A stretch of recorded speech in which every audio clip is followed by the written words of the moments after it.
Cause how many fingers I got up? 4. Got 5. Got 5.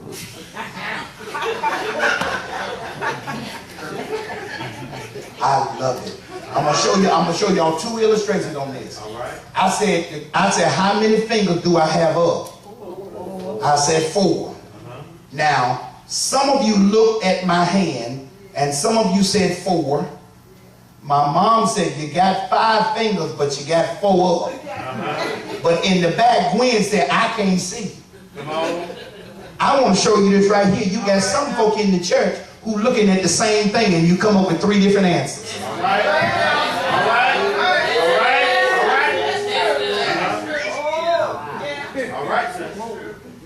You got somebody sitting in the same room with you to say, I can't see. The same question is being said. Listen, I can't show you what God said. I got to be a prophet. And as I taught on Tuesday, being a prophet is not no spooky spirit or nothing, and not nobody to tell you what's coming in your life. Listen, ain't nobody got to prophesy in your life. You are your own prophet. A prophet is one who can articulate what God is saying when you are in down days that you can't see. Are y'all walking with me here? So I have to operate in one of the 5-fold giftings, which is able to articulate what God put in me, so you can by faith hear it and then see what you can't see. So in the same room, I can say the same thing, and I'll get 4, 5 on one hand, 4 up, and can't see it all. So that's why Ephesians 4 tell us to stay right here until we all come into the unity of the faith. Tell your neighbor, we can't be in no hurry, because we can't miss nobody. Just because you can see, there's somebody behind you can't see. And just because you can see and somebody behind you can't see, there's somebody on the other side don't understand the question. But we can't get to the battle and turn around and realize we done left some of the fighters behind because they missed it. Go ahead, Bishop. Thank you, Jesus. Am I talking right? Yes, sir. Say this with me. What you see is what you can be. See why the church ain't nothing? Oh. See why the church ain't nothing? You don't see nothing. All you see is us coming in here every Sunday. Come late if you want to. Come in here and sit, and it's just, you don't see nothing. But see something. Have you ever seen somebody take a house or an apartment that didn't look like nothing, and they put a little time in it? And they turn it around and they done something to it, and when you look at it again, it had a different look to it. You didn't see it because the vision won't in you. Y'all ain't saying nothing to that. So what you can't see, you cannot be. Now, let me ask you this. Does the leader, does the vision make the leader, or does the leader make the vision? Does the vision make the leader, or does the leader make the vision? Say what? All right, I see why I'm stuck. I said at the beginning of the lesson, God gives the leader the vision. Now, if the leader's making the vision, it's all about what the preacher wants. And the reason why the church can't see what God is doing, because we're trying to make it out for Bishop to do it. Wow. This is not a Bishop thing. As I said last week, this ain't a preacher thing.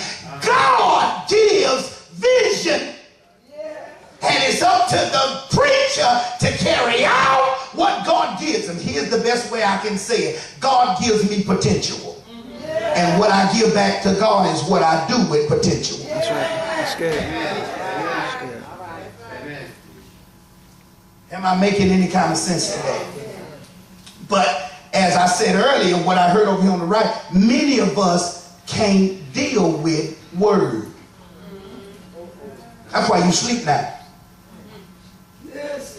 That's why you're fidgety and moving and carrying on. That's why you're flunking out of school. That's why you can't get in school. That's why you can't get out of school. That's why you can't stay focused. Come on, talk to me here. Our other brothers and sisters sit in seminar where they don't have to holler at them. They talk to them for hours. Come on, y'all ain't sending them, but they much more advanced than us. They parents in the other church don't have to keep looking across the church, tell them, stop, sit back, move back. Don't do that. Wake up, get up. You want them to get up and wake up and send them up to bed early Saturday night. Prepare them for where they're going. I'm going somewhere in 1 minute. I'm going somewhere in 1 minute. Are y'all saying something to me?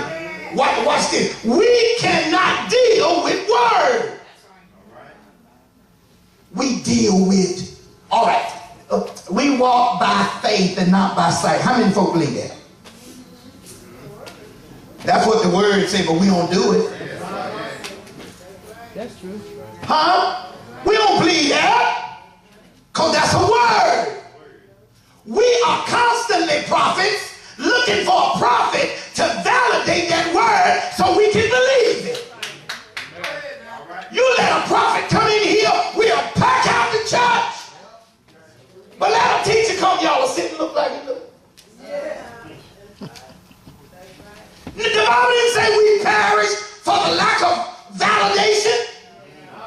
We perish for the lack of knowledge. Some of us too smart. You got so much sense you can't intake no more.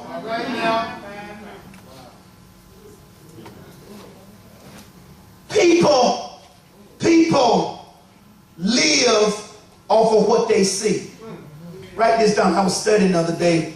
It says, the statistic says 89% of what we learn is visual.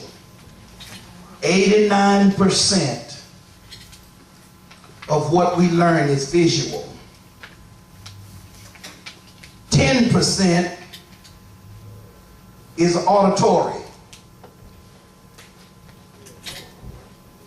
Is what what you hear.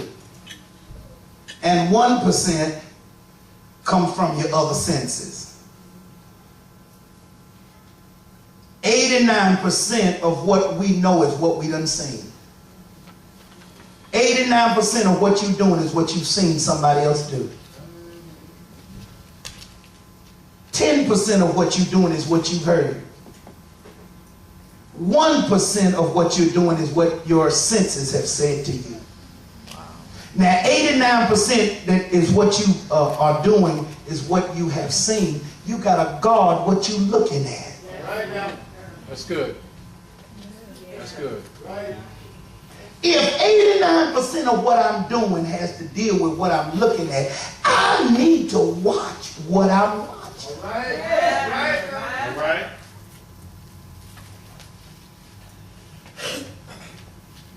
In other words, people depend on visual stimulation for growth. You don't believe that? Watch this. It's true. It's true. Why do you think God made the Word to become flesh? Let's argue the text now. The disciples and them walked with God. In the beginning, the only thing they had that Moses spoke to them, and when he spoke, the Spirit spoke out of a burning bush. But Moses was hard-headed, because we have a problem with auditory. We have a problem with hearing stuff and just going with what we heard. Y'all ain't saying that to me. So because we would not deal with what we heard, God had to change what we were listening to into what we could see. And John 1:14 says, and the Word was made flesh and dwelt